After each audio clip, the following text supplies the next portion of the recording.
Hi hello friends, welcome to back our channel. మనము కిచెన్లో ఎక్కువగానే కష్టపడి చేసే పనులను నిమిషంలో చేసే టిప్స్ చూపిస్తున్నాను. ప్లీజ్ వీడియోని స్కిప్ చేయకుండా లాస్ట్ వరకు చూడండి. టిప్ నెంబర్ 1, ఒక టిష్యూ పేపర్ లోపల కొంచెం పసుపు, ఒక 4 నుంచి 5 లవంగాలు తీసుకొని మీరు ఫోల్డ్ చేసి, నేను వీడియోలో చూపిస్తున్నాను కదా ఆ విధంగా ఫోల్డ్ చేసి ఒక రబ్బర్ బ్యాండు వేయండి. మీరు రెగ్యులర్గా యూజ్ చేసే రైస్ లోపల పెడితే పురుగులు పట్టవు. బాక్స్లో పెట్టి మూత పెట్టండి. టిప్ నెంబర్ 2, బిగినర్స్ ఆనియన్స్ను కట్ చేయడం కష్టం అనుకుంటున్నారా?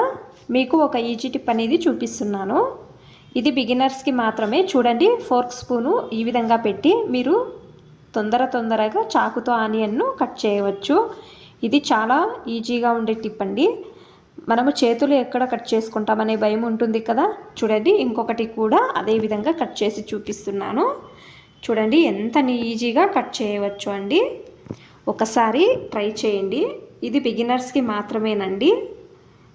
చూసారు కదండి. ఈ టిప్ అనేది ఇష్టమైతే ప్లీజ్ ఒక లైక్ చేయండి.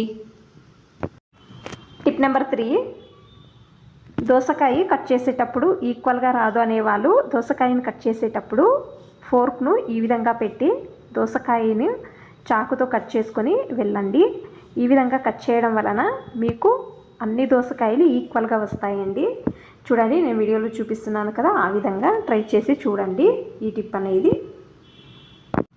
టిప్ నెంబర్ 4, ఆయిల్ చూసారు కదా. ఇది నేను బోండా చేశాను. బోండా కానీ పూరి కానీ చేసేటప్పుడు ఆయిల్ను మనము స్ట్రైనర్లో వడగట్టినా కూడా కొంచెం కింద పొడి అనేది వస్తుంది కదా.